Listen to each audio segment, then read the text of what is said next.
जी मौलाना सैयद जाकिर साहब बात कर रहे हैं हजरत। हाँ, कैसे आप, खैरियत से हैं? बढ़िया बढ़िया। अच्छा हजरत, एक मसले में थोड़ा सा वजाहत चाहता हूँ कि कुछ लोग कब्र को पक्का बनाने की कोशिश कर रहे हैं। एक कब्र है, थोड़ी कच्ची है, साइड से उसकी बाउंड्री है, तो ना उसको पूरा पक्का बनाने की कोशिश कर रहे हैं और उस पर जो है लोगों को बुलाने की दावत भी दे रहे हैं कि यहाँ पर आइए। और कुछ लोग वहाँ जाकर के खड़े होके दुआ भी कर रहे हैं। तो हजरत, इस पर शरीयत का क्या मौक़िफ़ है और क्या इसके बारे में थोड़ा सा वजाहत करेंगे? और दूसरा सवाल ये है कि जैसे हुजूर की तरफ कोई जानबूझकर झूठ बोले, जानबूझकर झूठ मंसूब करे, तो उसके ताल्लुक से शरीयत का क्या हुक्म है, क्या मौक़िफ़ है? जरा इस पर दो चीज पर रोशनी डालिए हजरत। इसमें कोई दो राय ही नहीं है ना जी, एक ही बात है कि अगर कोई गुस्ताखी कर रहा है तो नहीं, गुस्ताखी की बात तो ये है ना कि वो कब्र को पक्का बना रहे हैं और कब्र को जैसे संगमरमर का बना रहे हैं और किसी की बात को नहीं मान रहे हैं, उस पर क्या शरई हुक्म है? हमारे नबी का फरमान है, कब्र को पक्की बनाने से मना किया गया है। तो अगर कोई नई फरमान को माने तो फिर उस पर क्या हुक्म है शरई? नहीं माने तो वो अल्लाह के रसूल के फरमान को छोड़ रहा है। जी, तो इसी पर थोड़ी सी वजाहत चाहता हूँ, थोड़ा तफसील से बताइए कि हाँ भाई इस पर जो है हुक्म शरई ये है और ऐसे ऐसे। हुक्म शरई नहीं है, अगर शिरक करता है उसके अमल को देखा जाएगा। शिरक करता है तो शिरक गिनती में आएगा, बिदअत की गिनती में आएगा। तो अगर शिरक नहीं करता है, मदद मांगने का है, तो पक्की कब्र जो ये बना रहे हैं तो ये बनाना फिर जायज है? नहीं जायज कहाँ हो जाएगा, जायज नहीं है। तो जैसे कोई वहाँ पे जाके शिर्क कर रहा है, ये कैसे पता लगेगा हजरत? शिरक ये है कि अगर वो मांग रहा है, अपन किसी के दिल के भेदों को जानते हैं, अगर वो उसी से मांग रहा है जो मदफून है तो शिरक है। अगर उससे नहीं मांग रहा है, जरिया बना रहा है अल्लाह वालों का, तो शिरक नहीं होगा। जरिया कोई शिरक में नहीं आता है।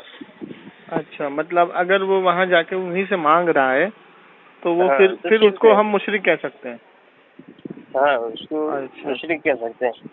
तो और पक्की कब्र जो बनाए वो शरीयत में क्या है, उसका हुक्म बिदअत है? हाँ बिदअत है, उसको कोई वो नहीं है कि वो कबीरा गुनाह कर लिया, कुछ कर लिया। बिदअत है, बिदअत है। वो मतलब वो बिदअत ही होगा। हाँ।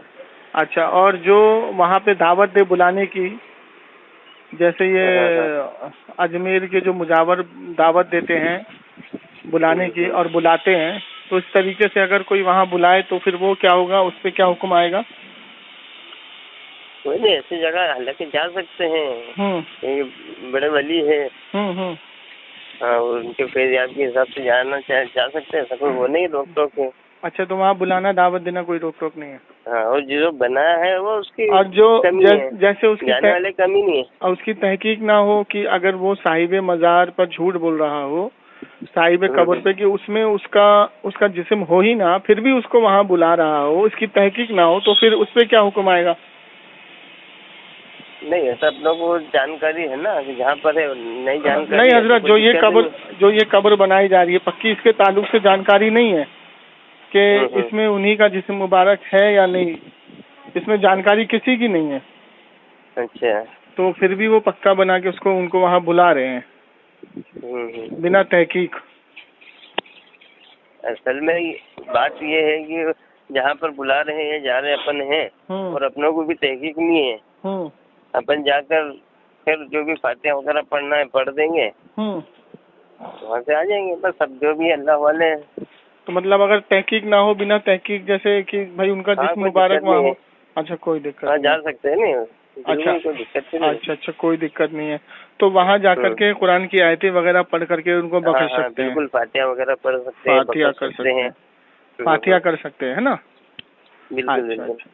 अच्छा, एक बात और हजरत मौलाना जाकिर साहब के क्या पूछा था मैंने कि हुजूर की तरफ कोई जानबूझकर झूठ बोले और वो चीज़ हमें हदीसों में नहीं मिले, रिवायतों में नहीं मिले, तो फिर उस पे हुक्म शरई वही लगेगा कि हुजूर ने फरमाया जिसने मेरी तरफ जानबूझकर झूठ मंसूब किया वो अपना ठिकाना जहन्नम करे। तो उसको काफिर कहना सही है या गलत है? बिल्कुल गुस्ताख रसूल है ऐसा शख्स जो अल्लाह के रसूल की शान में कुछ भी बोल रहा है। बिल्कुल। जैसे एक किताब है इनकी क्या नाम है उसका, गालिबन नाम मुझे जहन में नहीं आ रहा है, उसमें ये लिखा हुआ है कि हुजूर ने फरमाया है कि वो शख्स जो है जन्नती होगा जो क्या कहते हैं कि नमाज के बाद मुझ पर दुरूद पड़ेगा, नमाज के बाद दुरूद और सलाम पड़ेगा खड़े होकर, वो शख्स जन्नती होगा, ऐसा लिखा हुआ है। तो ये मैंने हदीसों में हर जगह पता करवाया, तो ये हदीस कहीं मौजूद नहीं है। क्या क्या फरमाया, क्या है कि नमाज के बाद, हर नमाज के बाद खड़े होकर मुझ पर दुरूद और सलाम पड़ेगा। तो ये किसी हदीस में नहीं है ऐसा। हाँ तो ये कई हदीस में नहीं है ना। बिल्कुल बिल्कुल सही है कह रहे तो ये फिर हुजूर की तरफ झूठ मंसूब हुआ ना? हाँ तो बिल्कुल झूठ हुआ।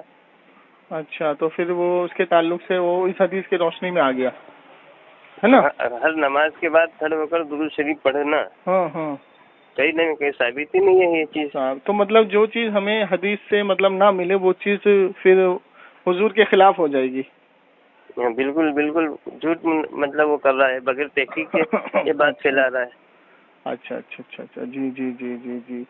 तो जैसे ये लोग एक किताब मुझे भेजे हैं, इसका नाम है शायद गालिबन तकवियतुल ईमान। अच्छा अच्छा। तो इसमें कोई शाह इस्माइल देहलवी करके हैं, उन्होंने अबू दाऊद शरीफ की हदीस कोट करके नीचे लिखा है हुजूर के ताल्लुक से कि यानी एक दिन मैं भी मर के मिट्टी में मिलने वाला हूँ।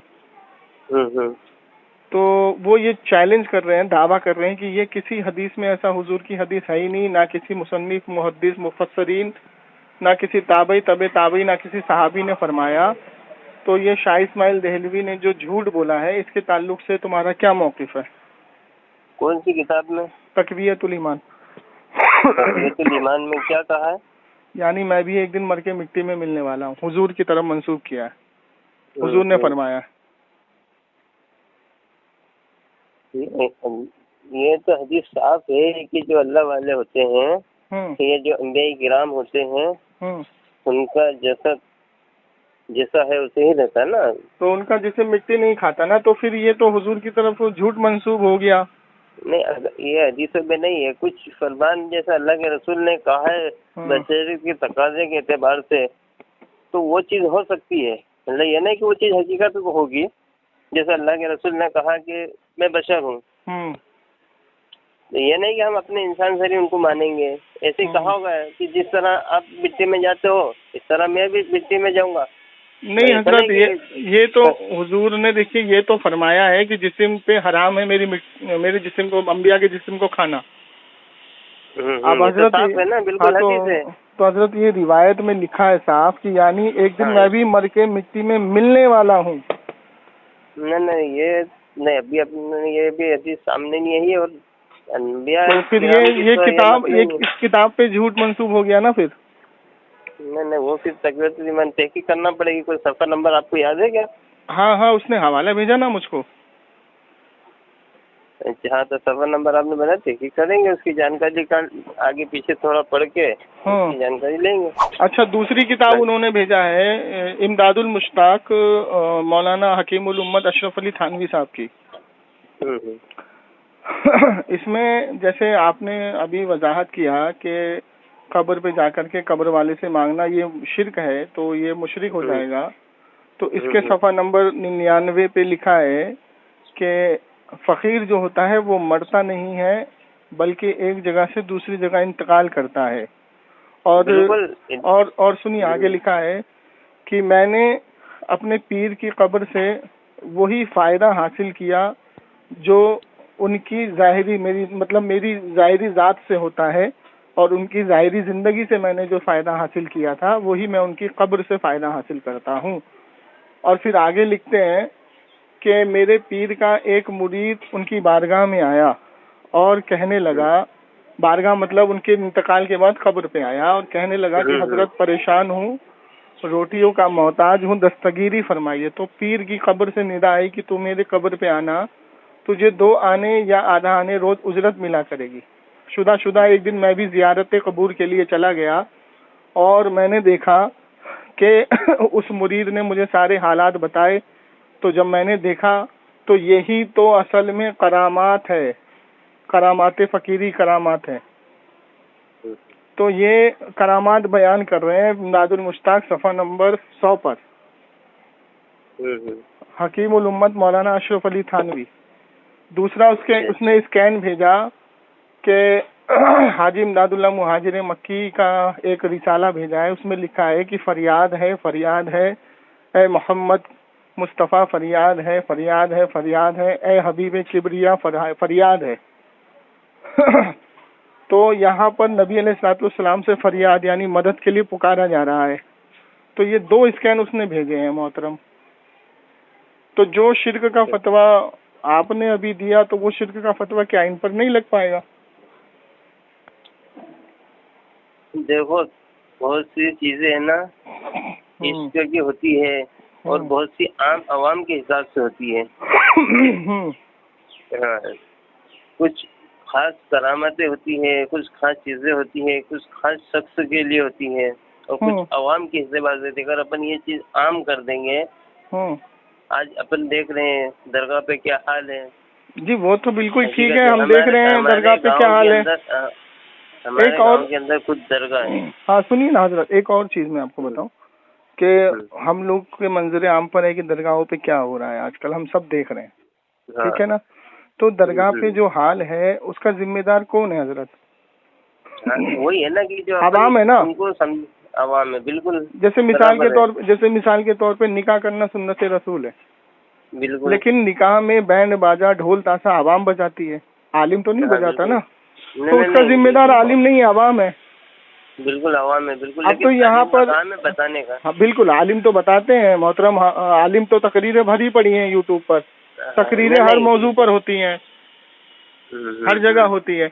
अब जैसे मैं आपको बोलूं कि एक शराबी आपके सामने मौजूद है तो उसको आप समझाएंगे, 4 बार समझाएंगे, 5 बार समझाएंगे, 10 बार समझाएंगे, जब वो नहीं समझेगा तो फिर उसको उसके हाल पे आप छोड़ देंगे, आप जबरदस्ती तो नहीं करेंगे। तो वही तो आलिम कर रहे हैं, आलिम भी समझा रहे हैं, कब्र का तरीका बता रहे हैं, औरतों को ले जाना मना फरमा रहे हैं, लेकिन आवाम नहीं समझ रही है, आवाम नहीं मान रही है, तो उसका फिर आलिमों पे हुक्म तो नहीं लगेगा ना। अब ये जो इबारतें हैं ये तो आलिमों ने लिखी है ना मोहतरम। नहीं वो तो अवाम ही उसकी बिल्कुल है ना गुनहगार, अवाम ही, आलिम उसका गुनहगार नहीं है ना। हाँ, तो ये जो आलिम ने लिखा है तक़वियतुल ईमान में कि एक दिन मैं भी मर के मिट्टी में मिलने वाला हूँ, हुजूर की तरफ झूठ मंसूब किया है, तो हम इसका जवाब कैसे दें? दूसरा ये कि हम जब उनको ये कहते हैं कब्र वालों से मांगना शिर्क है, तो वो हमें हमारी किताब पेश कर रहे हैं कि देखो तुम्हारे हाजी इमदादुल्लाह मुहाजिर मक्की ने हुजूर से मदद मांगी और अशरफ अली थानवी उनकी कब्र से जाके मदद मांग रहे हैं। तीसरा हवाला उन्होंने भेजा मोहतरम ये अशरफ सवानी का, उसमें लिखते हैं कि बादे शहादत घर में एक वाक़या मशहूर है कि मिस्र जिंदा के नाना जान घर तशरीफ लाए और मिठाई लेकर के आए और अपनी जोजा से फरमाया कि अगर तुम किसी को ना बताओगी तो हम ऐसे ही आएंगे और रोज मिठाई लेकर के आएंगे। शुदा सुबह जोजा को उनके इश्काल हुआ, उन्होंने बता दिया कि इनके वालिद मोहतरम कब्र से आए थे मिठाई लेकर के, तो फिर उसके बाद दूसरे दिन नाना जान तशरीफ ना लाए। अब बताइए कि इस तरीके की इबारत लिखी है तो नाना जान को किसने बताया कि वो जो है आपकी बीवी ने घर में सबको बता दिया, वो क्यों नहीं आए दूसरे दिन? अब मिठाई कैसे लेकर के आ गए कब्र में से? तो ये सारे वाकयात लिखे हुए हैं ना हजरत किताबों में, इसका हम क्या जवाब दें बताइए? नहीं जो अगर चीज है शरीयत के खिलाफ तो उसको गलती कहा जाएगा, लेकिन उसकी तहकीक भी जरूरी है ना। अभी मेरे पास में तो ईमान मौजूद नहीं है। हाँ वो नहीं है, बाकी जैसे दूसरी किताब है तो मैं सारे हवाले आपको भेज रहा हूँ जो उन्होंने भेजे। और मैं आपको फिर फोन करता हूँ थोड़ी देर में, ठीक है? तो आप मुझे ये बताइएगा इसके बारे में सारा पढ़ के आराम से सुकून से तसल्ली से, और आपने जो भी बताया वो आवाम जो है इसको मैं ग्रुप में डालूंगा रिकॉर्डिंग, आवाम सुनेगी समझेगी इसको। तो ये जो सारी बातें हैं मंजर आम पर पेश हैं, ये सारी किताबें मंजर आम पर हैं, तो अब हमें फतवा देने से पहले सोचना पड़ेगा ना। जैसे हमने तो कह दिया कि मजार पे जाकर के साहिब मजार से मांगेगा तो वो मुशरिक हुआ, तो इस हिसाब से तो अशरफ अली थानवी भी मुशरिक हो जाएंगे माज़अल्लाह। नहीं, उन्होंने कभी ऐसा बात नहीं कहा कि तुम मजार पे जाओ। अरे तो हजरत ये साफ लिखा है ना इसमें इबारत में कि मैं अपने ज़ियारत कबूर पे गया अपने पीर के, और वहाँ पर उनके मुरीद जो उनसे दुआ कर रहा है कि भाई मैं मोहताज हूँ, रोटियों का दस्तगिरी फरमाइए, उसको आधा ने रोज उनके सिरहाने से उजरत मिल रही है कब्र से। नहीं, अगर ये जुमले हैं तो बिल्कुल ठीक नहीं है, लेकिन कभी कुछ ऐसे वाकयात होते हैं जो किसी के साथ खास होते हैं। अभी एक वाकया और देखो, उसने भेजा है, किताब का नाम है एक मिनट, क्या हिकायत औलिया, आपने पढ़ी होगी? हाँ, हिकायत औलिया पढ़ी हुई है। हिकायत औलिया में लिखा है कि अशरफ अली थानवी साहब ने लिखा है कि दारुल उलूम देवबंद में हुआ झगड़ा बहुत शिद्दत पर पहुंच गया, और कासिम अली नानोतवी साहब को जब ये खबर हुई तो वो अपनी कब्र से आए और दोनों मुफ्तियों के हुजरे में गए और दोनों को समझाया और चले गए। तो अब ये बताइए, ये कासिम अली नानोतवी साहब को किसने बताया देवबंद में झगड़ा हो गया कब्र में? अब कैसे आ गए मुफ्तियों के बीच में उनकी सुलह कराने के लिए? क्या जवाब दें इसका हम?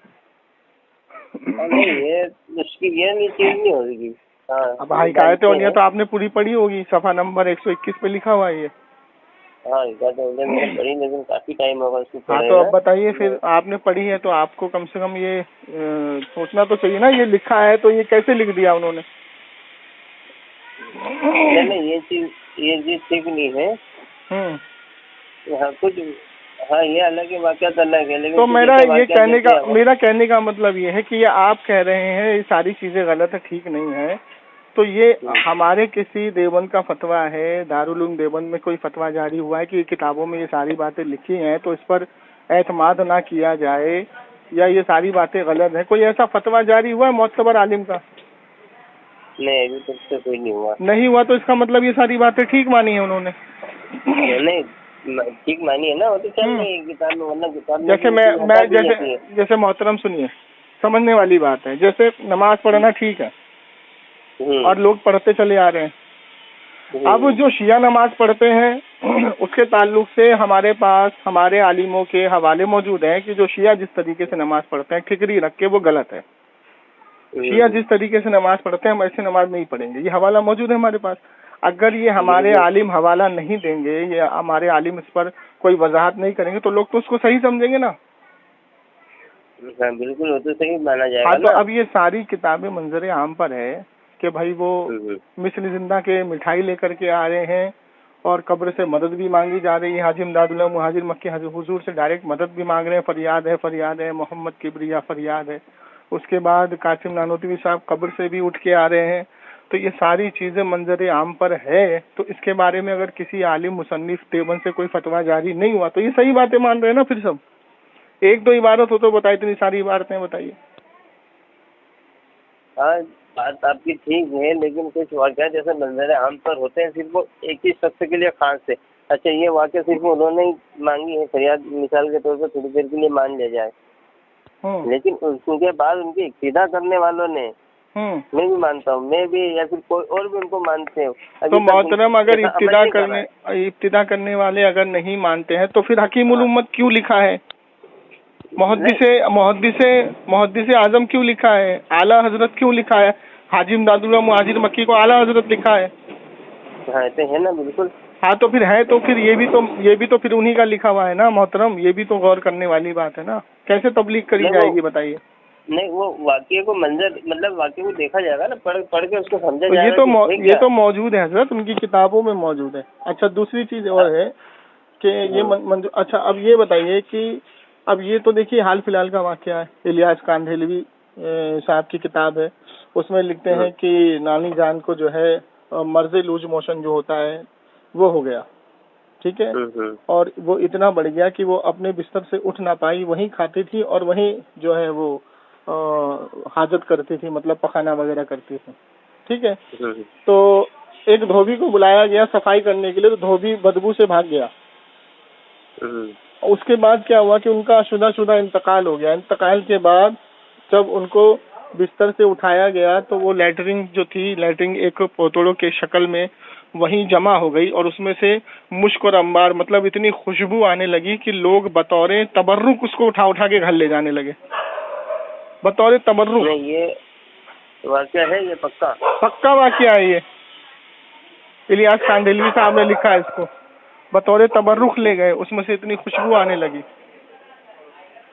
हाँ, तो एक काम कीजिए, आप हवाला वगैरह भेज दीजिए थोड़ा, मैं उसको पढ़ता हूँ और फिर इंशाल्लाह फिर बात करेंगे। बात क्या है, वो कुछ वाक़यात के मंजर आम कुछ और होते हैं, कुछ और बात होती है, और किसी के साथ कुछ खास भी होते हैं, किसी के साथ करामत भी होती है।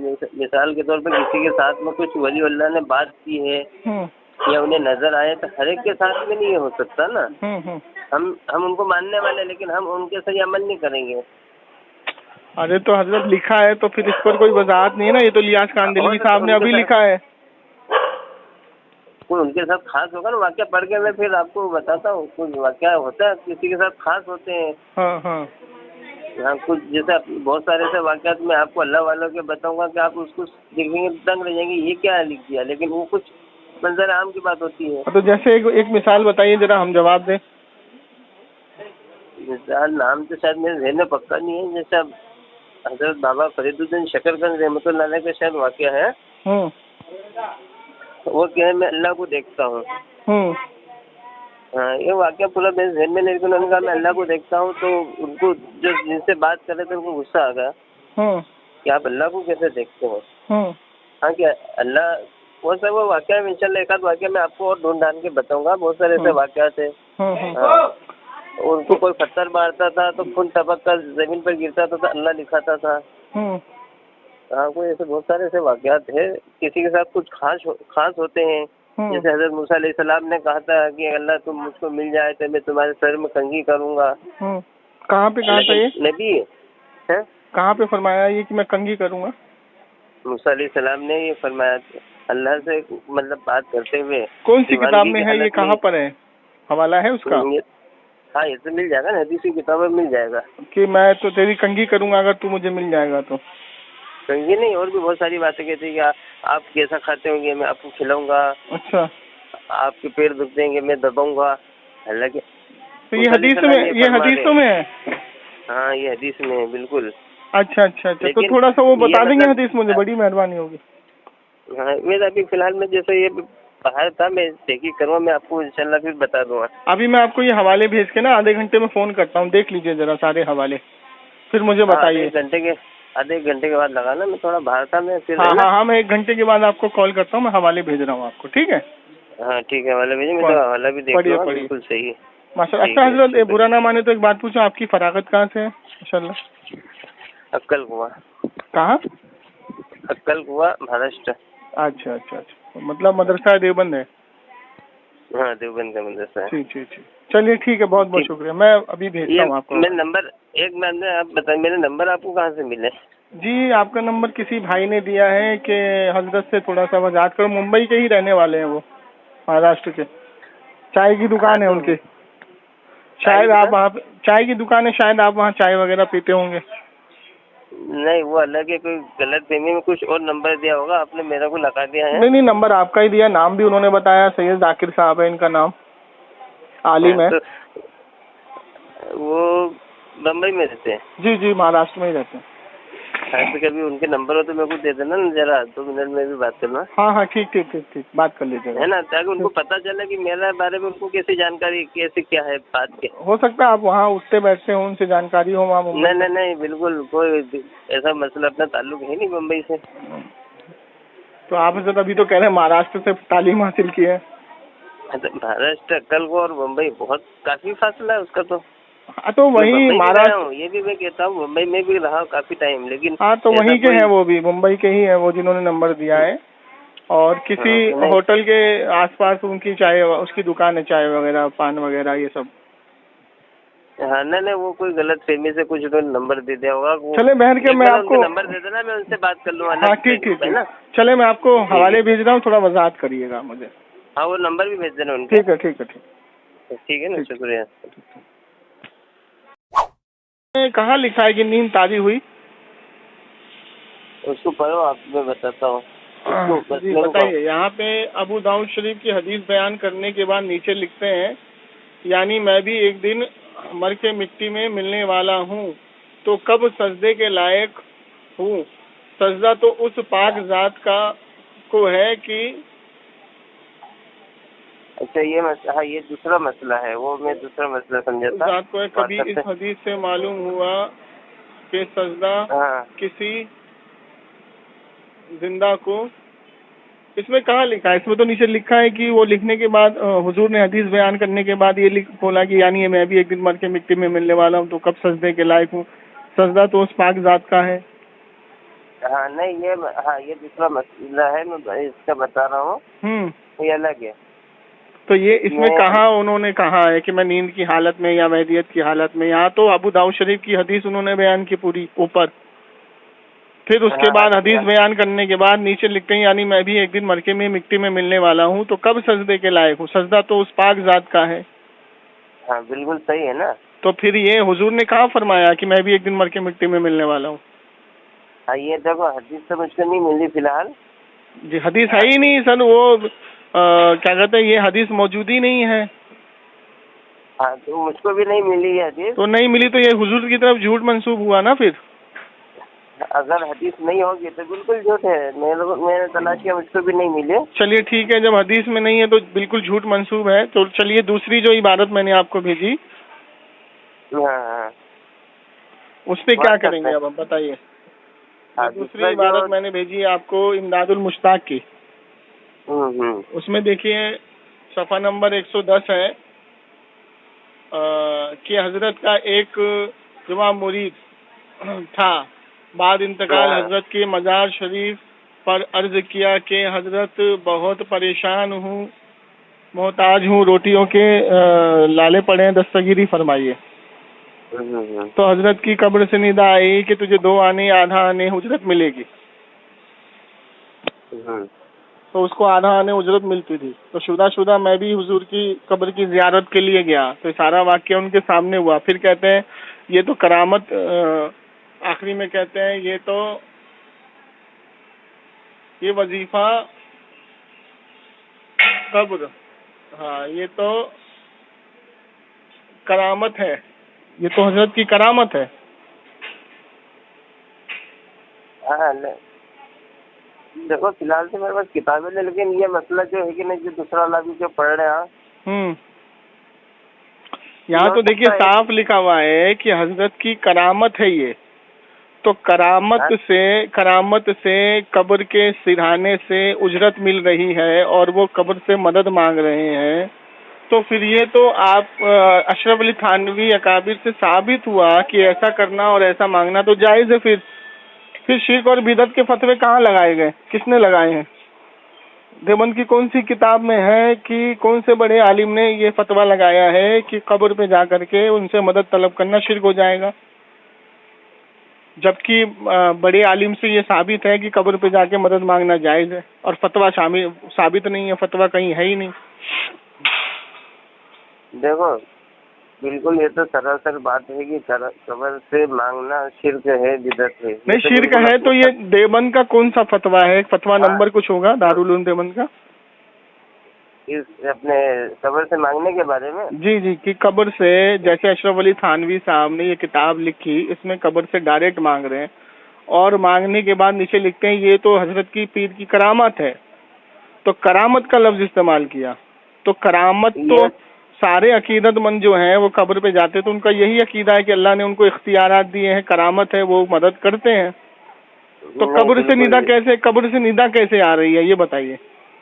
नहीं कोई इख्तियारात तो किसी को नहीं दिए। तो ये फिर कैसे कब्र से निदा कैसे आ रही है? न हमें बता रहा ना, न किसी वली को न किसी नबी को, ये तो कोई इख्तियारात नहीं है, बिल्कुल साफ जाहिर। अरे तो हजरत ये करामत कैसे हो रही है? कब्र से निदा कैसे आ रही है जो इख्तियारात नहीं है? तो ये तो कह रहे हैं कि कब्र से निदा आई। ये जो वाक़या है और उसके नीचे वाला जो स्कैन मैंने आपको भेजा है कि फकीर मरता नहीं, एक जगह से दूसरी जगह इंतकाल होता है, फकीर की कब्र से वही वही मदद हासिल होती है जो उनकी ज़ाहिरी जिंदगी से होती है। नहीं बिल्कुल, ये तो है जो अल्लाह वाले होते हैं कि नहीं। हाँ, ये मतलब वो नहीं है कि जैसे अरे बिल्कुल मोहतरम सही साफ रहता है। हाँ मोहतरम, देखिए ना हमारी बात में ही तजाद हो रहे हैं कि अशरफ अली थानवी साहब कह रहे हैं कि फकीर मरता नहीं, एक जगह से दूसरी जगह इंतकाल करता है।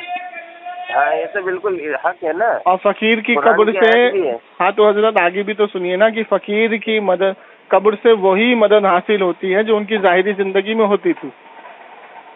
नहीं, ये बिल्कुल हो ही नहीं सकता। तो ये लिखा है ना, आप पढ़िए तो सही। हाँ, ये पढ़ूंगा, लेकिन ये क्या है, थोड़ी इसकी तहकीक करना पड़ेगा। अच्छा, चलिए ठीक। अब जो तीसरा स्कैन मैंने भेजा अशरफुस सवानी का आपके पास कि बादे शहादत किस्सा मशहूर के नाना जान मिशली जिंदा के घर तशरीफ लाए, मिठाई लेकर के आए।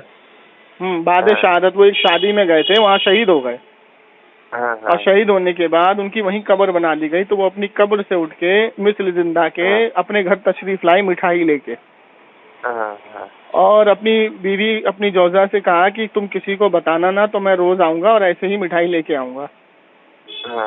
तो सुबह बीवी ने अपने खानदान को बता दिया, फिर दोबारा नाना जान तशरीफ ना लाए। तो अब ये देखिए, ये इख्तियारात तो नाना जान को भी मिल गए कि वो उठ के कब्र से उठ के आ रहे मिठाई लेके। और हाजी इमदादुल्लाह मुहाजिर मक्की के ताल्लुक से अशरफ अली थानवी साहब यही लिख रहे हैं कि जिस तरीके से मैं उनकी ज़ाहिरी ज़िंदगी से, अपना नाम बताया पराए का नहीं, कि जिस तरीके से उनकी ज़ाहिरी ज़िंदगी से मैं मदद लेता था, उसी तरीके से उनकी कब्र से मदद लेता हूँ। अब फिर एक करामत बयान करते हैं, उनके नीचे लिखता है ये हजरत की करामत है। एक आध वाक्य कोई ऐसा होगा सुनिए। अच्छा हजरत सुनिए ना, यहाँ पे एक आग वाक्य की बात नहीं है। अगर एक आग वाक्या भी गुजरा है तो यहाँ से ये पता लगा कि जब हाजी इमदादुल्लाह मुहाजिर मक्की की कब्र से निदा आ सकती है, तो गरीब नवाज की क्यों नहीं आ सकती, बड़े पीर दस्तगीर शेख अब्दुल कादिर की क्यों नहीं आ सकती, ख्वाजा मोइनुद्दीन चिश्ती की क्यों नहीं आ सकती, ख्वाजा निजामुद्दीन की क्यों नहीं आ सकती, वलीउल्लाह मुहद्दिस देहलवी तो उनसे बड़े बड़े हैं ना। बिल्कुल बड़े मानते हैं। अब उसके बाद ताबई इमाम बुखारी, इमाम मुस्लिम, इमाम तिरमिजी तो बहुत बड़े हैं। फिर उसके बाद इमाम अबू हनीफा, इमाम शाफी, इमाम मालिक, इमाम हम्बल, वो उनसे बड़े हैं। उसके बाद सहाबी, इमाम हजरत अबू बकर, हजरत उमर, हजरत, तो अल्लाह ने जब इनको इख्तियार दिए हैं कब्र से आवाज को जो है, तो ये कैसे कब्र से कैसे निदा आ गई? फिर कब्र से कैसे निदा आ गई? और किताब तो कोई झूठी किताब तो है नहीं। एक आध आदमी के साथ ऐसा कुछ वाकया हो जाता है। अरे हजरत, तो फिर इससे अकीदा बन गया ना, इससे अकीदा बन गया ना। अब ऐसे वाकये तो बहुत सारे हैं ना, तो हम लोग तो उनके ऊपर शिर्क और बिदअत के फतवे लगा रहे हैं, और वही वाकया यहाँ साबित हो रहा है, तो फिर हम पे शिर्क और बिदअत के फतवे क्यों नहीं लगेंगे? मेन बात है तकवीयतुल ईमान जो है वो हमारे लिए रहबर नहीं है। अच्छा, तकवीयतुल ईमान जो है वो हमारे लिए मोतबर नहीं है। मतलब ऐसा नहीं कि अगर वो उसमें कोई ऐसी बात लिखेंगे तो बिल्कुल उसका इनकार करेंगे।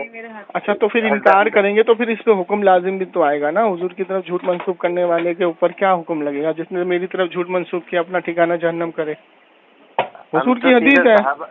हम तो सहाबा के फरमान और अल्लाह के रसूल के फरमान और कुरान शरीफ पर चलेंगे। तो देखिए ये तो फिर वही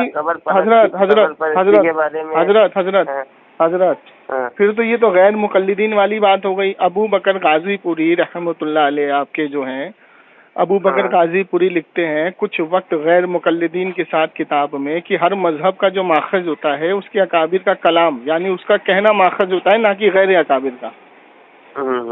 तो जो बड़े अकाबिर हैं उनकी बात मोतबर होती है, छोटे की बात अगर उससे टकराए तो वो मोतबर नहीं मानी जाएगी। इसी तरीके से देवबंदी महानामा किताब है, उसके अंदर ये लिखा हुआ है कि अगर कोई शख्स, कोई आलिम या कोई मौलवी बड़े आलिम की खिलाफत मुखालफत करता है तो वो उसको देवबंदी ना कहा जाए, उसको देवबंदी ना समझा जाए। तो अब मुझे ये बताइए, शाह इस्माइल देहलवी साहब ने जो ये लिखा है, एक दिन मैं भी मर के मिट्टी में मिलने वाला हूँ, तो ये अकीदा उन्होंने कहाँ से गढ़ के लिखा? ये हुजूर की तरफ झूठ मंसूब हुआ। उसमें तो जिस तरीके से आपने जी जिस तरीके से आपने शुरू में ये कहा था कि नहीं भाई हुजूर की तरफ जो भी झूठ मंसूब करेगा, जैसे मैंने कहा था आपको कि खड़े होकर के सलातु सलाम पढ़ते हैं और वो हुजूर की तरफ या सहाबा की तरफ झूठ मंसूब करते हैं, ठीक है। जबकि खड़े होके सलाम पढ़ना एक मुस्तहब अमल है, ना तो फर्ज है ना तो वाजिब है, ठीक है। अगर कोई खड़ा होके पढ़ता है तो कोई हुक्म नहीं, बैठ के पढ़ता है तो भी कोई हुक्म नहीं, ये मुस्तहब अमल है। तो आपने ये कहा कि अगर वो हुजूर की तरफ झूठ मंसूब करेगा तो अपना ठिकाना जहन्नम करे, तो ये छोटी सी बात दुरूद सलाम पे तो आपने हुक्म जारी कर दिया। तो ये तकवीयतुल ईमान की जो इतनी बड़ी बात है, यानी हुजूर ने फरमाया एक दिन मैं भी मिल के मिट्टी में मिलने वाला हूँ, तो कब सजदे के लायक हूँ, सजदा तो उस पाक जात का है। तो ये इतनी बड़ी जो बातें हैं, ये लंबी चौड़ी हदीस कहाँ है? कहीं नहीं है। अभी हदीस अभी फिलहाल मुझको मिली नहीं है। अरे मिलेगी भी, मिलेगी होगी तब तो मिलेगी ना मोहतरम। अच्छा, अब ये तो 2 स्कैन हो गए। तीसरा स्कैन जो ये मैंने आपको भेजा, जो क्या कहते हैं, 1 मिनट, कि मिस्र जिंदा के जो तशरीफ लेकर के आए, और चौथा स्कैन जो मैंने आपको भेजा कि इलियास कांदिलवी साहब ने, आपने मुझसे हवाला मांगा कि इलियास कांदिलवी साहब की जो नानी थी वो जब जो दुनिया से गई तो फिर उनके जो चारपाई के नीचे जो लेटरिन थी बहुत सारी, वो खुशबुओं से भर गई और लोग उसको बतौर तबर्रुक ले जाने लगे। तो बतौर तबर्रुक का मतलब ये होता है कि तबर्रुक का माना होता है, आप बेहतर जानते हैं कि तबर्रुक किसको कहते हैं। अगर कोई खाने की चीज, जैसे अब इनसे हम सवाल करते हैं तो ये कहते हैं भाई जब हम सामने जलेबी या मिठाई रख करके खाना फातिहा करते हैं तो तुम लोग कहते हो ये बिदअत है, ठीक है, तबर्रुक ये बिदअत है। और अभी पहले जो आपसे मेरी बात हुई, आपने कहा कि कब्र पे जाके फातिहा पढ़ना जायज़ है, पढ़ सकते हैं। तो ये जो तबर्रुक, बतौर तबर्रुक नानी के जो लेटरिन जो लोग ले गए उठा के, जो इलियास कांदिलवी साहब ने बांटे, तो इसका तबर्रुक का क्या किया आपने? घर में रखा, खाया, क्या किया इसका? ये बात बिल्कुल सही तो नहीं होगी। मैं इसे किताब डाउनलोड कर रहा हूँ PDF में, उसके बाद में तहकीक करूँगा। और दूसरी चीज है कि तबर्रुक हर चीज खाने की नहीं होती है जी, मुझे पता है। तो मैं वही पूछ रहा हूँ कि कितने दिन तक ये तबर्रुक रखा गया? हाँ, वो किस हिसाब से क्या है देखिए, देवबंद के अंदर एक अनार का दरख्त है, आज भी लोग उसकी छाल तबर्रुक के तौर पर लेकर जाते हैं। अरे हजरत, वो तो मैं आपको बताऊं कि छाल तबर्रुक के तौर पे ले जाते हैं। ऐसे तो अगर नीम के पत्ते की भी हमें जरूरत होती है कि किसी को खारिज की तकलीफ हो या किसी को खुजली हो तो नीम के पत्ते से नहाने में आराम होता है, तो फिर वो भी तबर्रुक में लेके जाते हैं लोग कि उससे शिफा मिलती है। तो शिफा किसी छाल से, किसी दरख्त से, किसी दरख्त से या किसी फल से शिफा हासिल करना, ये तो सहाबा की सुन्नत है। जैसे खजूर खाने से शिफा मिलती है, और खजूर खाने से जिस्म में ताकत भी आती है, शहद खाने से शिफा मिलती है, ठीक है, वो तो अलग मसला है। अब ये यहाँ पे तो नानी के पोतड़ों की बात आ रही है, और उसमें हवाले में यही लिखा, नानी के पोतड़े यानी लेटरिन। ये कैसे बतौर तबर्रुक हो जाएगा? मैं वो चीज तबर्रुक बनी नहीं सकती ना। तो बनाया ना भाई। हाँ, मैं इस किताब को डाउनलोड करवाऊँ, उसके बाद में फिर आप पढ़िए, सुकून से तसल्ली से पढ़िए। ये हवाला गलत नहीं है, जैसे आपको हवाले जितने भी दिए हैं मैंने वो सारे सही हवाले हैं, कोई गलत नहीं है। तो ये सारी चीजें तो मसलके देवबंद से साबित हो रही है। लेकिन अब जो मसलके देवबंद के आलिम बड़े बड़े वो तकरीर कर रहे हैं कि फौत शुदा से मदद लेना शिर्क है, तो ये तो फिर गैर मुकल्लिदीन की तरफ जा रहे हैं। इन्होंने तो फिर अपने अकाबिरों को छोड़ दिया। अभी तो एक इमदादुल मुश्ताक की इबारत आपको पेश की गई है, सैकड़ों किताबें हैं जिसमें मदद ली गई है बुजुर्गों से। यहाँ तक के अशरफ अली थानवी साहब अपनी क्या नाम है, कौन सी किताब है, 1 मिनट रुकिए, वो भी भेजा हुआ उसने, उसमें ये तक लिखा हुआ है कि शेख अब्दुल कादिर जिलानी रहमतुल्लाह अलैह को, गौसे आजम शेख अब्दुल कादिर जिलानी रहमतुल्लाह अलैह को लिखा हुआ है कि उनकी पाक ज़ात से वसीला और उनकी पाक ज़ात से मदद लेना, ये तो बुजुर्गाने दीन का तरीकाकार है। नहीं, बिल्कुल झूठ है, मदद किसी की नहीं ले सकते। तो ये तो आपका कहना है ना मोहतरम, तो इस पर हुक्म क्या लगेगा फिर? अल्लाह के रसूल का फरमान है, अल्लाह के रसूल का फरमान है कि किसी से, कहाँ पे अल्लाह के रसूल का फरमान? कहाँ पे है? बिल्कुल, अल्लाह के रसूल ने कहा कब्र परस्ती हराम है। कब्र परस्ती हराम है। कब्र परस्ती का माना क्या है? कब्र को बुत समझना। ये जो वाक्य पढ़ा ना, मोहतरम मिट्टी में हो जाऊंगा। मोहतरम सूरह तहरीम आयत नंबर 4 में अल्लाह ताला ने फरमाया, तुम्हारे मददगार हैं अल्लाह, जिब्राइल, नेक मोमिन सालिहीन बंदे, तमाम फरिश्ते तुम्हारी मदद पर हैं। तो अल्लाह ताला ने तो कुरान में सूरह तहरीम में फरमाया है कि तमाम फरिश्ते और नेक मोमिन सालिहीन बंदे तुम्हारी मदद पर हैं। ठीक है। अब ये बताइए मुझे कि अगर फौत शुदा से मदद लेना, तो अगर हम ये अकीदा बनाए कि फौत शुदा दुनिया से जाने के बाद रूबरू सामने नहीं आ सकते, ये तो हदीस के खिलाफ हो जाएगा। हदीस के खिलाफ कैसा होगा? ऐसे होगा कि मुस्लिम शरीफ की हदीस है, अल्लाह के रसूल ने फरमाया कि जब मैं सुर्ख टीले पे खड़ा हुआ, शबे मेराज की जानिब में तशरीफ ले जा रहा था, तो एक लाल सुर्ख टीले पे खड़ा हुआ, तो मैंने देखा कि मूसा अलैहिस्सलाम अपनी कब्र में खड़े होकर नमाज अदा कर रहे हैं। उसके बाद मस्जिदुल अक्सा जब आप पहुंचे तो तमाम नबी अलैहिस्सलाम के पीछे नमाज अदा की। तो तमाम नबी अपने जिस्मानी तौर पर पहुंचे थे मस्जिदुल अक्सा। ठीक है। तो अब जब नबी अलैहिस्सलाम ने नमाज पढ़ाने के बाद जब आप अर्श पे गए, जब अर्श से आप वापस आए, तो चौथे आसमान पे आपको मूसा अलैहिस्सलाम ने रोका, ऐ नबी अपनी उम्मत के लिए क्या ले जा रहे हैं? तो नमाज 50 वक्त की। तो मूसा अलैहिस्सलाम ने कहा कि आपकी उम्मत नहीं कर पाएगी, वापस जाए। तो मेरे नबी को मूसा अलैहिस्सलाम ने कितनी बार वापस भेजा? वो तो कितनी बार भेजा? हर मरतबा 5 मरतबा कम कराते रहे ना। 7 मरतबा। एक रिवायत में 7 आता है, एक रिवायत में 12 आता है। तो अल्लाह को तो पता था, सुनिए ना, अल्लाह का तो पता था, सुनिए ना मोहतरम, अल्लाह को तो पता था कि मेरे फौत शुदा से मदद लेना शिर्क है, तो अल्लाह ने 7 मरतबा मदद क्यों लेने दी? अल्लाह को तो पता था कि इतनी बार मेरा नबी वापस आएगा, तो एक बार में फैसला क्यों नहीं किया? इससे ये चीज नहीं साबित होती। क्यों नहीं साबित होती है? इससे ये भी साबित हो रहा है कि फौत शुदा जिंदा भी हैं, बात भी कर रहे हैं। इससे ये भी साबित हो रहा है फौत शुदा अपनी कब्र में खड़े होकर नमाज भी पढ़ रहे हैं। इससे ये साबित हो रहा है कि मूसा अलैहिस्सलाम अपनी कब्र में खड़ा होकर नमाज भी पढ़ रहे हैं, मस्जिदुल अक्सा भी पहुंचे और चौथे आसमान पर, मतलब अल्लाह ने उनको ये इख्तियारात दिए हैं कि वो जब चाहे जहाँ चाहे जा रहे हैं। कब्र में भी खड़े होकर नमाज पढ़ रहे हैं, मस्जिदुल अक्सा में भी नमाज पढ़ रहे हैं और चौथे आसमान पर भी पहुंच गए मूसा अलैहिस्सलाम। अल्लाह ने इतना इख्तियार दे रखा है, तो मेरे नबी को कितना इख्तियार होगा? अच्छा, दूसरी चीज, बुखारी की हदीस, अल्लाह के रसूल ने फरमाया, ऐ मेरे सहाबा, मैंने अभी देखा कि मूसा अलैहिस्सलाम बतौर हज के दौरान मूसा अलैहिस्सलाम अभी तशरीफ लाए और वो काबे का तवाफ कर रहे थे। तो फौतशुदा कैसे सामने आ रहे हैं? कैसे तो काबे का तवाफ कर रहे हैं? नहीं, ये नहीं कह रहा ना कि जो अंबिया होते हैं। नहीं, अभी इससे पहले आपने कहा कि फौतशुदा सामने नहीं आ सकते, ये अकीदा सही नहीं है। तो मूसा अलैहिस्सलाम को मेरे नबी मूसा अलैहिस्सलाम का वाकया बता रहे हैं, मदद मांगना।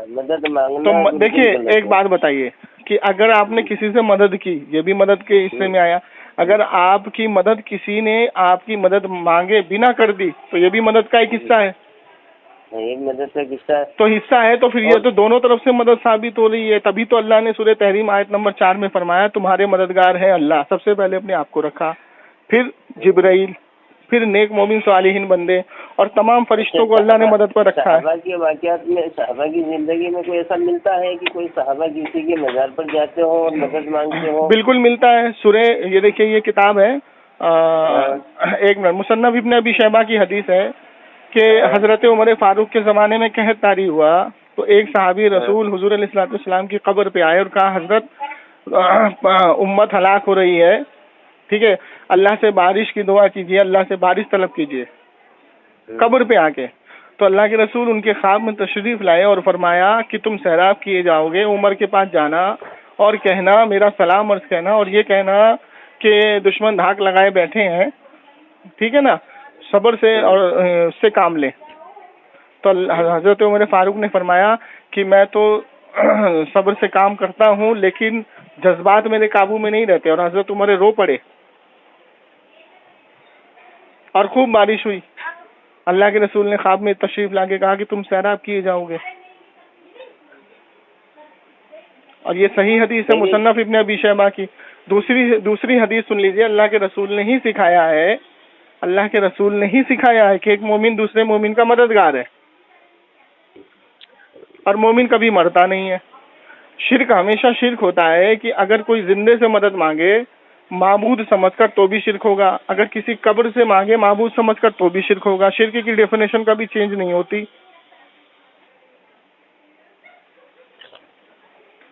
अच्छा, कुरान, आप कुरान की आयत सुन लीजिए, कुरान की आयत सुनिए। अल्लाह ताला इरशाद फरमाता है कि ऐ नबी, तेरे दुनिया में आने से पहले ये शख्स, ये जो लोग हैं, ये जो जमात है, ये तेरे वसीले से मुझसे मदद मांगते थे, तेरे वसीले से मुझसे मदद मांगते थे कि ताकि ये जंग में कामयाब हो जाएं, और इनकी मदद होती थी, ये कामयाब होते थे। लेकिन जब मेरा नबी इनके बीच में आ गया तो उसका इनकार करके काफिर हो गए। वसीला अलग होता है और डायरेक्ट मांगना अलग होता है। अरे जनाब, एक बात बताइए कि वसीला और मदद, अच्छा मुझे बताइए कि सूरह निसा आयत नंबर 64 में अल्लाह के रसूल ने फरमाया, अल्लाह ने फरमाया कि जब तुम अपनी जानों पे जुल्म करो, जुल्म का माना गुनाह कबीरा, मेरे नबी की बारगाह में हाजिर हो जाओ। अब मेरा नबी अगर तुम्हारे हक में शिफात कर दे तो तुम अल्लाह को बेहतर बख्शने वाला पाओगे। तो ये आयत आज की तारीख में मनसूख हो गई क्या? अब मैं क्या बताऊं आपको, असल में मेरे पास फिलहाल में भी एक भी किताब नहीं है। नहीं, कुरान की आयत बता रहा हूँ, सूरह निसा आयत नंबर 64 खोल के पढ़ लीजिए, तफसीर भी पढ़ लीजिए। तफसीर में देखिए क्या है, मैं बता रहा हूँ। तफसीर जलालैन पढ़िए, तफसीर मदारिक, तफसीर इब्न कसीर, जो भी तफसीर उठाएंगे तो उस तफसीर में एक हदीस कोट की गई है कि हुजूर के बाद, वफात के 3 या 4 दिन के बाद एक अरबी आया हुजूर के चौखट पर, और हुजूर के दर की मिट्टी अपने सर पे रखी और कहा, इस आयत को पढ़ के कहा कि मैं अपनी जानों पे जुल्म कर बैठा हूँ, मेरी शफात करें। तो हुजूर की कब्र से निदाई की जा तेरी शफात हो गई। और ये हदीस हजरत अली से मरवी है, हजरत अली उनको लेके आए थे हुजूर की रोज़े पर। अब इस तफसीर की उसमें तो ये हदीस है, और सबने इस हदीस को लिया है। और फजीलत में हदीस, हुजूर की फजीलत में अगर हदीसें ज़ईफ भी होती है तो वो भी काबिल कबूल होती है, लेकिन ये हदीस सही है, ज़ईफ नहीं है। ये बात सब छोड़ो, फिलहाल में कोई ये जवाब दो कि कब्र पक्की बनाना कैसा है। तो ये तो मैंने आपसे सवाल पूछा था हजरत कि शाह इस्माइल देहलवी की, गलत बताता हूँ, सुनिए, हाँ सुनिए, सुनो। मैंने आपसे शुरू में एक सवाल किया था कि कुछ लोगों ने कब्र को पक्की बना रहे हैं। हाँ, आपने ये कहा गलत है, तो मुझे बताइए कि शाह इस्माइल देहलवी साहब की कब्र अभी कच्ची थी, उसको संगे मरमर की पक्की बना दिया गया और वहाँ बुलाया जा रहा है, दावत दी जा रही है। नहीं, ऐसा कुछ भी नहीं है। ऐसा है ना, आप जरा गूगल खोल के सर्च मारिए ना कि शाह इस्माइल देहलवी की कब्र अभी आएगी पक्की एकदम संगे मरमर की। वो दिल्ली के अंदर थे तो हो सकता है दिल्ली में ये काम होगा। अरे तो सुनिए ना, उसको बुलाने वाले, वहाँ पर तबलीग करने वाले, बुलाने वाले, और जो वहाँ बैठे हैं ना, वहाँ पे बड़े बड़े मुफ्ती बैठे हुए हैं जो कब्र पे बैठ करके वजीफा कर रहे हैं, और दावत जो दे रहे हैं वो भी बहुत बड़े मुफ्ती हैं। अच्छा, इलियास गुम्मन साहब ने अभी पाकिस्तान में, अभी वीडियो है उनकी कि अपने पीर की कब्र बिल्कुल पक्की बनाई है संगे मरमर की। वीडियो में देखो, लेकिन एक आध वाक्य ऐसा मिलेगा, बाकी देवबंद के अंदर मदरसा है। अरे जनाब सुनिए, किसी की मसला के देवबंद, सुनिए ना, मसला के देवबंद में मैं आपको अभी भेजता हूँ कि क्या नाम है इनका, तारिक मखसूस साहब ने एक स्टेटमेंट दिया था कि मज़ार पे जाना हराम है, गुनाह कबीरा है। लेकिन वो जिस मज़ारों पे गए थे वहाँ सारी मज़ारें पक्की बनी हुई थी और वहाँ बैठ करके वो वजीफा भी कर रहे थे। हाँ, वो बात अलग है। अगर मिसाल के तौर पर मुझे किसी वली की मज़ार पर जाना है, अब तो वो पहले से पक्की बनी हुई है तो पक्की वहाँ से। अरे जनाब, पक्की कब्र कभी भी नहीं बनती, उसके साइड से पक्का किया जाता है, बाउंड्री की जाती है। किसी भी वली की पक्की कब्र नहीं है, अंदर से कच्ची ही है उसके साइड। अब मुझे ये बताइए कि अल्लाह के रसूल जो शबे मेराज तशरीफ ले जा रहे थे तो सब सुर्ख टीले पे खड़े हुए, तो अल्लाह के रसूल ने फरमाया मैं मूसा की कब्र से गुजरा, तो वो कब्र कैसी होगी कि मेरे नबी दुनिया में जब तशरीफ लाए, मूसा अलैहिस्सलाम के कितने दिन के बाद तशरीफ लाए? तो समझे कि काफी हजारों साल पहले की बात। हाँ, तो हजारों साल से वो कब्र कैसे सलामत थी ये बताइए। सलामत रहती है ना, कैसे सलामत? अंबिया की मिल। हाँ, तो कैसे सलामत थी? तो अगर वो पक्की थी तो मेरे नबी ने तोड़ा क्यों नहीं? आज भी मूसा अलैहिस्सलाम की कब्र वैसी की वैसी है जैसे पहले थी। आज भी हमारे नबी की खुद कच्ची है। हमारे नबी की तो कच्ची, लेकिन गुम्मत बनी है ना, बाउंड्री बनी है ना। नहीं बनी है, वॉल बाउंड्री बनी हुई है जो। हाँ तो बाउंड्री जो बाउंड्री बनी है, जो गुम्बद बनी है, तो वो सहाबा ने बनाई थी या आज के आदमियों ने बनाई है? ये सहाबा ने नहीं बनाई थी गुम्बद, सहाबा ने बनाई थी। किसने?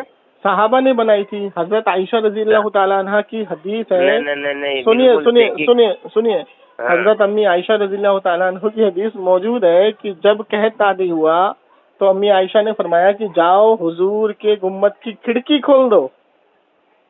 हुजूर के हाँ तो हुजूरी पे ऊपर गुम्बद बनाई ना, हुजूर के ऊपर गुम्बद पे खिड़की खोल दो, जो खिड़की आज भी मौजूद है, जिसको बंद कर दिया गया। आज भी मौजूद है वो खिड़की खोली गई और बारिश हो गई। तो हुजूर के यहाँ पे ये हदीस में जिक्र आया ना कि हुजूर के गुम्बद की खिड़की खोल दो, तो इससे पता ये लगा कि गुम्बद सहाबा ने बनाई थी। नहीं बिल्कुल। अब आपके कहने से थोड़ी होगा, हदीस पे चलेंगे ना हम तो।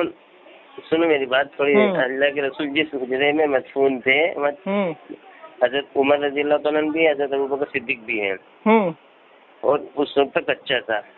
देखिए मैं फिर कह रहा हूँ कि कब्र कभी किसी की पक्की नहीं बनाई गई, ठीक है? पक्की बन रही है ना, देखो। देखिए पक्की बन रही है, तो मैं वही तो आपसे पूछ रहा हूँ, ये शाह इस्माइल देहलवी की पक्की क्यों बनाई फिर आप लोगों ने?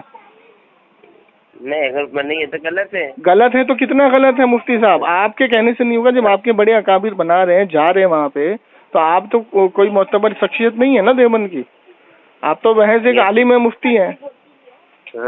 तो जो मोतबर आपके आलिम बैठे हैं भाई, वो बना रहे हैं, खुद बना रहे हैं, वो खुद जा रहे हैं वहाँ पे। नहीं, हर आलिम सही नहीं होता ना, हो सकता राय देने वाले ठीक नहीं हो। अच्छा एक बात बताइए कि अशरफ अली थानवी साहब की कब्र कहाँ पे है? किनके? अशरफ अली थानवी साहब की। देवबंद के अंदर है शायद, मैं तो नहीं गया उस इलाके में, देवबंद में होगी। अच्छा चले ठीक है। तो अब जो ये अम्मी आयशा की जो हदीस है कि जाओ हुजूर की गुम्बद की छत की वो खोल दो खिड़की, तो अम्मी आयशा ने फरमाया, साहबा ने खोली। अच्छा दूसरी बात ये बताइए कि जन्नतुल बकी में जब सारी मज़ारे इब्ने अब्दुल वहाब नजदी ने तोड़ी, तो सबसे पहले ऑब्जेक्शन किसने किया था? इब्ने अब्दुल वहाब नजदी ने ये काम गलत किया। कौन से आलिम थे वो? और वो वहाँ भी गए थे, वो वहाँ गए भी थे, बात भी की थी। इब्ने अब्दुल वहाब नजदी ने वादा भी किया था दोबारा से बनाई जाएंगी, लेकिन नहीं बनाया उसने। जो हमारे नदी के ऊपर जो गुम्बद वगैरह बना हुआ है ना, जो जाली वगैरह लगी हुई है ना, ये किसी मकसद के लिए बनाई थी। वो तो अरे जनाब मकसद के लिए बनाई थी। अच्छा सुनिए हुजूर अलैहिस्सलातु वस्सलाम की हदीस मुबारक है, पहले मैंने तुमको कब्र की जियारत के लिए मना किया, अब इजाजत देता हूँ, तुम जाया करो, ठीक है? सुनिए दूसरी हदीस, अल्लाह के रसूल सल्लल्लाहु अलैहि वसल्लम जंगे बदर में जो सहाबी पहले शहीद हुए, ठीक है, अल्लाह के रसूल ने जन्नतुल बकी में उनकी मज़ारात खुद बनाई, कब्र बनाई, और एक बड़ा पत्थर कहा सहाबी को कि वो उठा के लाओ। तो सहाबा की जमात गई और उठा ना पाई, तो मेरे नबी ने उसको तन्हा उठाया और उनके सिरहाने रखा। वो कितना बड़ा पत्थर होगा कि जब सहाबा की जमात ना उठा पाई, तन्हा मेरे नबी ने उठाया और सिरहाने रखा, और रखने के बाद कहा कि मैं अपने खानदान को यहीं दफन करूंगा इनके बराबर में। वो निशानी बनाई। तो कब्र के सिरहाने निशानी बनाना तो हुजूर की सुन्नत हो गई, ठीक है? तो कब्र को पक्का कोई नहीं बनाता, कब्र लगा सकते हैं, संगे मरमर से बनाना गलत है। हाँ आप सुनिए, कब्र को पक्का कोई नहीं बनाता। अच्छा ये बताइए मैं बता देता ना, आज दरगाह सब जगह बनी हुई, पक्की है ना, कच्ची? अरे जनाब पक्की अंदर से नहीं, अंदर से कच्ची है, ऊपर से सिर्फ उसकी मड़ाई की गई है। जो बाहर से भी ऊँट की कोहान से जो दिखती है ना, ऊँट की कोहान की तरह ही कब्र होती है। नहीं तो ये जो पक्की बनाते हैं ना, उनकी कोहान से, आप सुनिए देखिए, सीमेंट से जो कभी भी उसकी पक्की मड़ाई नहीं करते हैं, ऊपर से ईंट लगा करके उसको बंद करते हैं और उसकी जो है ऊपर से सीमेंट लगा देते हैं। कब्र की नहीं होती है, कब्र के ऊपर होती है। जैसे मैं आपको समझाता हूँ, कुरान शरीफ है आपके घर में? कुरान शरीफ है आपके घर में? अगर कुरान शरीफ के ऊपर कोई चीज रखी जाए तो वो गलत है, ठीक है? लेकिन कुरान शरीफ के ऊपर से कोई ऐसा बक्सा बना दिया जाए जो कुरान शरीफ उसके अंदर रखा हुआ हो, ऊपर से बक्सा बंद हो जाए, तो अंदर तो कुरान शरीफ सेफ है। ऊपर से बक्सा बंद किया गया तो फिर अब सही हो जाएगा, फिर उसमें कोई कबात नहीं। जैसे कुरान शरीफ का बक्सा बनता है ना, कुरान शरीफ से, लेकिन कुरान के ऊपर दूसरी कोई चीज रखना वो मना है। इसी तरीके से कब्र के ऊपर पक्की इमारत या कब्र के ऊपर पक्की चीज बनाना वो मना है, लेकिन कब्र के ऊपर से अगर उसको कवर कर दिया जाए, बंद कर दिया जाए तो वो जायज है। अब आपको बात समझ में आ गई होगी। बिल्कुल समझ में आ गई। आज के दौर के अंदर जैसे ख्वाजा मोइनुद्दीन चिश्ती है, हाँ, तो उनकी पक्की कब्र नहीं बनी हुई, अंदर से कच्ची है वो। ऊपर से उसको ईंट का वो कोहान बना करके उसको बंद किया गया। जो कोहान बनाना, ये बनाना भी गलत है। ये बनाना गलत है तो मुझे आप बता दीजिए, अगर ये बनाना गलत है तो हुजूर अलैहिस्सलाम की हदीस मुबारक है कि एक सहाबी टेक लगा के बैठे थे कब्र पे। तो कब्र पे जब टेक लगा के बैठे थे तो जाहिर सी बात है कि कब्र कितनी ऊंची होगी जो टेक लगा के बैठे थे, ऊंट के कोहान की तरह। उसकी कोहान सही रखते हैं। तो अल्लाह के रसूल ने फरमाया, ए सहाबी, कब्र पे टेक लगा के ना बैठो, तुम उन्हें अजियत ना दो, वो तुम्हें अजियत ना दे। हाँ बिल्कुल सही है। ठीक है। अच्छा, एक सहाबी की कब्र इतनी लंबी थी, इतनी ऊंची थी, बुलंद थी, सुनिएगा हदीस। तो एक सहाबी रसूल थे जो बहुत लंबा जंप लगाते थे। बोलिए तो मैं उनका नाम भी बता देता हूँ, हदीस है मेरे पास। तो वो इतना लंबा जंप लगाते थे कि वो उस बुलंद कब्र को, जो अल्फाज है हदीस के वो पढ़ रहा हूँ, उस बुलंद कब्र को, और हजरत अबू बकर सिद्दीक के दौर का वाकया है, उस बुलंद कब्र को भी फलांग जाते थे। वो इतना लंबा जंप लगाते थे। समझ में आई बात? तो ये सारी चीजें सहाबा से, ताबई से, तबे ताबई से साबित है। इमाम बुखारी का जब इंतकाल हुआ तो इमाम बुखारी की जैसे कब्र उनके मुरीदों ने बनाई थी, आज तक वैसी बनी हुई है। इमाम मुस्लिम की भी वैसी बनी हुई है। सर बनी हुई तो बहुत सारी बनी हुई है। तो अब हमारा जो सवाल था वो यही था, आपने जो मुझसे ये कहा था कि फौतशुदा से मदद लेना या ये अकीदा रखना कि मरने के बाद वो सामने आ जाते हैं, ये गलत है अकीदा। और मैंने आपको हदीस से साबित किया। मैंने कहा ये हदीस के खिलाफ है। अल्लाह के रसूल तो हमें ये तासुस दे रहे हैं कि मूसा अलैहिस्सलाम से मेरी मुलाकात हुई, तमाम अंबिया से मुलाकात हुई। सिर्फ मूसा अलैहिस्सलाम से नहीं, तमाम अंबिया से। तमाम अंबिया की कब्र पूरी दुनिया के कोने कोने में है। अब मुझे बताइए, इंसान के दुनिया से जाने के बाद वो तो मर्तबे में और बढ़ गया। वो कैसे कि अल्लाह के रसूल तो बुर्राक की रफ्तार से गए और अंबिया किस रफ्तार से आए? नबूवत की रफ्तार से। तो अब दुनिया में जब थे अंबिया इकराम, तो उनको एक जगह से दूसरी जगह जाने के लिए सवारी की जरूरत पड़ती थी, सवारी से जाते थे, हैं? अब तो उनका मर्तबा दुनिया से जाने के बाद और बढ़ गया, उनको सवारी की जरूरत ही नहीं है, नबूवत की रफ्तार से पहुंच गए। फिर तो अल्लाह की कुदरत से वहाँ पर पहुंच गए। अल्लाह ही की कुदरत से तो मदद करते हैं। हम कब कह रहे हैं कि जाती मददगार है? वो अल्लाह की कुदरत से तो मदद करते हैं ना। हाँ, अल्लाह की कुदरत से। हाँ, तो मुफ्ती साहब, ये जो गलत तालीम है इसको बंद कीजिए। हदीस और कुरान के खिलाफ बातें करना बंद कीजिए। फौतशुदा से उसी तरीके से मदद ली जा सकती है जैसे उनसे जाहिरी जिंदगी में, क्योंकि अल्लाह ने उनको इख्तियारात दिए। ये कुरान हदीस की नस्स कतई से साबित है। ये आज के दौर में जो हो रहा है, आज के दौर में तो शादी ब्याह में ढोलबाजी भी बज रहे हैं। तो आज के दौर को छोड़िए, आज के दौर में तो शराब भी पी जा रही है। आज के दौर में तो जिनाकारी आम हो गई है। आप बताइए, इलियास गुम्मन साहब का सुनिए, इलियास गुम्मन साहब का वीडियो आया है, मैं भेजूंगा आपको, सुनिएगा। वो तो ये कह रहे हैं कि जो वैश्या औरत अपना जिस्म बेच करके पैसा कमाती है वो पैसा उसके लिए जायज है, वो हलाल है। नहीं ऐसा नहीं भैया, आपके इलियास गुम्मन का वीडियो मैं लगा देता हूँ, देख लीजिएगा, सुन लीजिएगा। अभी उस पर कितनी आलोचना हो रही है दुनिया भर की। तो आजकल के आलिम तो ये बातें कर रहे हैं ना। तो मौलाना साहब, मुफ्ती साहब, थोड़ा सा होश के, थोड़ा सा सुनो मेरी बात। खैर वो तब मसले बहुत सारे हैं मेरे पास फिलहाल, ना किताबें अभी हवाले हैं। अच्छा चलिए, मुझे ये बताइए, मैंने आपको सारी चीजें भेजी। अब लास्ट जो पॉइंट है, मैंने इफ्तार भी नहीं किया हुआ है। अच्छा सुनिए हजरत सुनिए ना, मैंने आपको सारी चीजें भेजी। अब एक बात बताइए कि जिस जमात के अकीदे खराब हो, या जैसे कादियानी का जो अहमद कादियान है जिसने नबूवत का दावा किया, तो उसका अकीदा खराब है और उसके पीछे पूरी कादियानी जो फिरका बना है वो पूरे फिरके का अकीदा खराब हो गया। अब अगर कोई उसके अकीदे का मानने वाला नमाज पढ़े, रोजा रखे, हज करे, ज़कात दे, वो सारे अहकाम करे, लेकिन वो अपना अकाबिर अहमद कादियान को मानता है अहमद कादियान को आखिरी नबी मानता है, तो वो सारी नमाजें, रोजे, हज उसके मुंह पे मारी जाएगी कि नहीं मारी जाएगी? उसके बाद मान जाएगी, तो झूठा है ना। हाँ, तो झूठा है, मारी जाएगी। इसी तरीके से आप देवबंद के जो बड़े बड़े आलिम हैं जिन्होंने हुजूर की शान में भर भर के गुस्ताखियां की हैं, हुजूर की तरफ झूठ मंसूब किया है, उनके पीछे आप चल रहे हैं, तो आपका क्या होगा फिर? वो तो बहुत लंबी चीज। अरे हजरत सुनिए, एक मशवरा देता हूँ, तौबा कर लीजिए, ठीक है? इस मसलक से तौबा कर लीजिए, नहीं तो मैंने आपको जितने हवाले दिए हैं कोई झूठ हवाला नहीं है, इसमें हर हवाले मौजूद है। अल्लाह की तरफ झूठ मंसूब किया है, नबी अलैहिस्सलाम के इल्मे गैब को जानवर पागल से तशबीह दी है, अल्लाह के रसूल सल्लल्लाहु अलैहि वसल्लम को आखिरी नबी महज एक अवाम का ख्याल है। ये किताब मौजूद है, तहजीरुन नास। ये सारी किताबों में जो भर भर के गुस्ताखियां लिखी है, खामियां निकालने के लिए आदमी अच्छे वाक़ये को गलत अंदाज में पेश करता है। मैं तो सीधी बात बताता हूँ, हर वाक़ये को।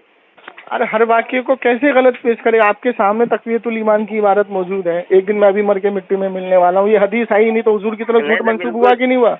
इसमें झूठ मंसूब नहीं, बात तो सही है ना अपनी। कैसे सही है?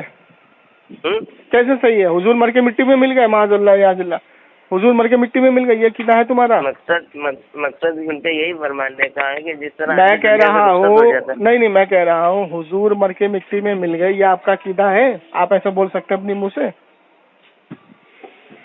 नहीं होता, कोई भी वजह नहीं, बिल्कुल नहीं बोल सकते तो सबली ये आपके नहीं बोल सकते तो शाह इस्माइल देलवी काफिर हुआ,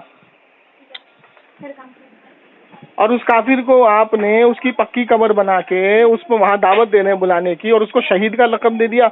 और हकीकत में ये है कि जंग जब शहीद का जब हुआ था तो आपकी बड़ी बड़ी किताबों में, मोतबर किताबों में ये लिखा है कि उसका जिस्म ही नहीं मिला। तो जब जिस्म नहीं मिला तो उस कब्र में क्या दबाया गया है?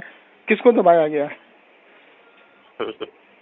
भाई शाह इस्माइल देलवी की तो लाश ही नहीं मिली, टुकड़े टुकड़े कर दी गई थी, उसकी लाश मिली ही नहीं। तो जब नहीं मिली तो फिर उस कब्र में क्या दबाया है?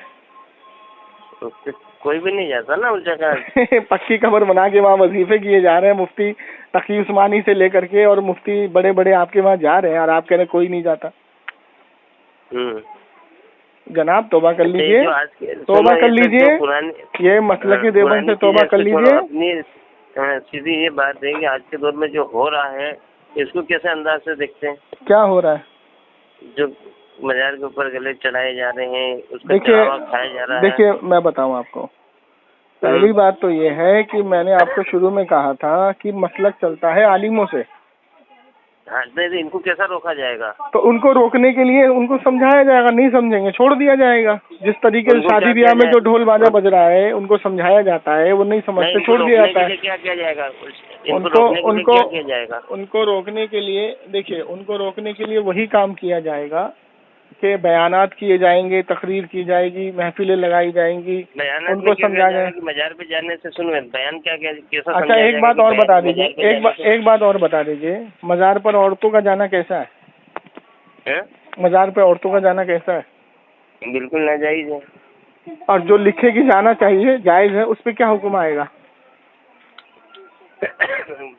ये तो एक गलत बात है ना। गलत बात है। अब देखिए, अब गलत बात है, सुनिए ना, गलत बात सुन लीजिए। अहमद रजा खान फाजिले बरेलवी से किसी ने पूछा कि मजार पे औरतों का जाना कैसा है, तो आपने फरमाया हराम है, क्योंकि औरत जब घर से निकलेगी मजार का इरादा करके तो जब तक वो घर वापस नहीं आएगी फरिश्ते लानत भेजेंगे। हाँ बिल्कुल सही बोला। अब ये बताइए, अहमद रजा खान साहब ने तो मना कर दिया, उसके बाद उनके आलिम, उनके मुफ्ती आज तक मना कर रहे हैं। अब देखिए यही सवाल किसी ने रशीद अहमद गंगोई साहब से पूछा। सुनिए ना, क्यों नहीं रहे? सुनिए, मैं बता रहा हूँ क्यों नहीं रुक रहे हैं। आज की तारीख में सबसे बड़ी जो जमात आप कहते हैं, सबसे बड़ा जो आप कहते हैं बहुत बड़ी जमात देवबंद की है, ठीक है? तो उसी बड़ी जमात के देवबंद के आलिम रशीद अहमद गंगोई ने फतावा रशीदिया में उनसे पूछा कि क्या औरत मजार पे जा सकती है? तो रशीद अहमद गंगोई साहब कहते हैं हाँ जा सकती है, बल्कि मैं ही इजाजत नहीं देता, बल्कि इब्ने तैमिया फतावा मजमुआ में इब्ने तैमिया साहब ने भी इजाजत दी है। आज मैं तो माहौल के ऊपर बात कर रहा हूँ। तो नहीं, मुझे बताइए फतावा रशीदिया में इजाजत क्यों दी औरतों को जाने की मजार पे? क्यों आपने बढ़ावा दिया? देवबंद के 10-100 आदमियों को खड़े करो। आप देवबंद के अशरफ अली, सुनो, रशीद अहमद गंगोई को खड़ा करो। सुनो सुनो सुनो सुनो सुनो सुनो सुनो सुनो रशीद अहमद गंगोई को आप खड़ा करो, और रशीद अहमद गंगोई से बड़ा आज की तारीख में कोई आलिम नहीं है आपके यहाँ। रशीद अहमद गंगोई।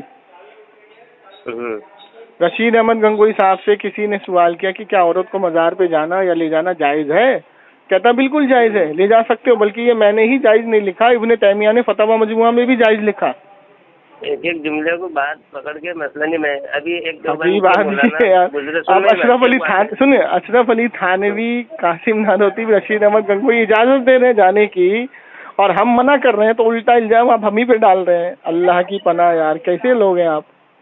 जब हिंदुस्तान के अंदर इर्तिदाद का जोर चल रहा था, तो देवबंद के एक उस्ताद एक गांव में पहुंचे, वहाँ पर उनसे कहा कि तुम मुसलमान है, कि हाँ मुसलमान है, कि तुम्हारे पास में क्या है दलील? तो उन्होंने कहा मुहर्रम बनाते हैं।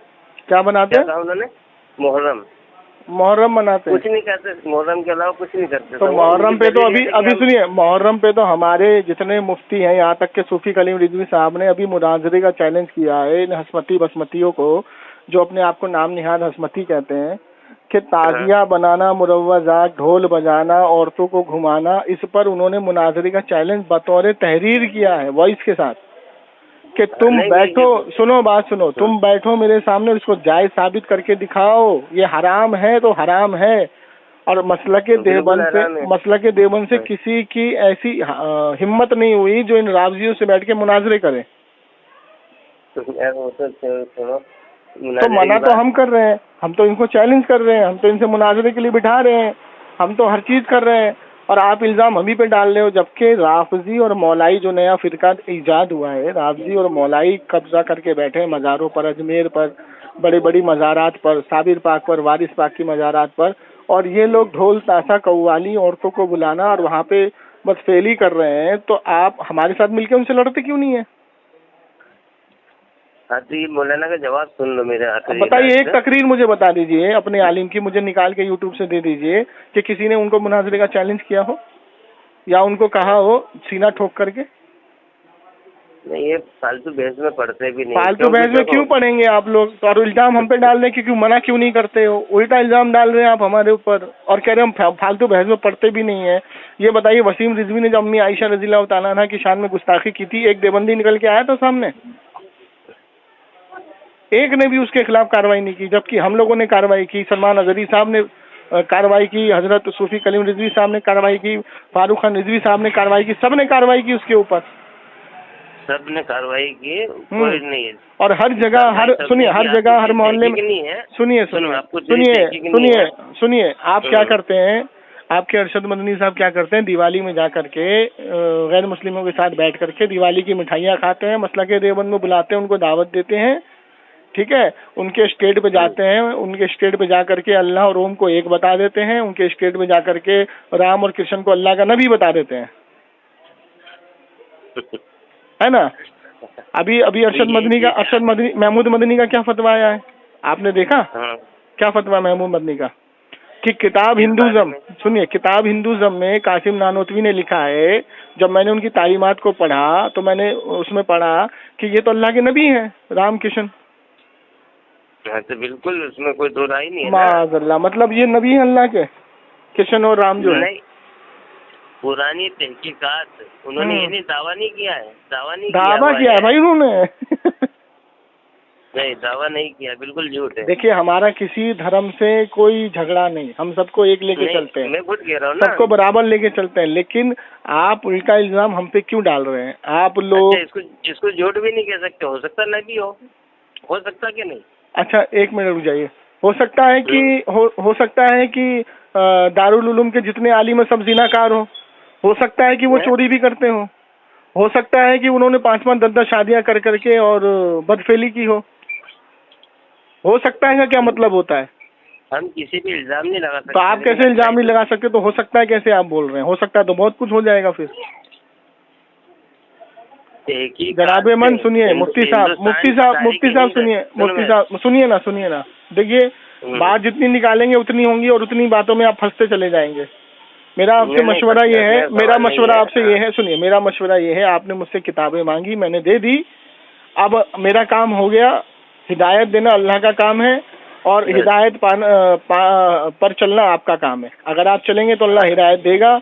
अगर आप कहेंगे कि नहीं भाई मुझे चाहिए ही नहीं, मैं जिसमें हूँ उसी में रहूंगा, भले ही से मेरे अकाबिरों ने कितनी भी गुस्ताखी की हो, मैं उसको झूठ मानूंगा, मैं मानूंगा ही नहीं, तो वो आपकी मर्जी है।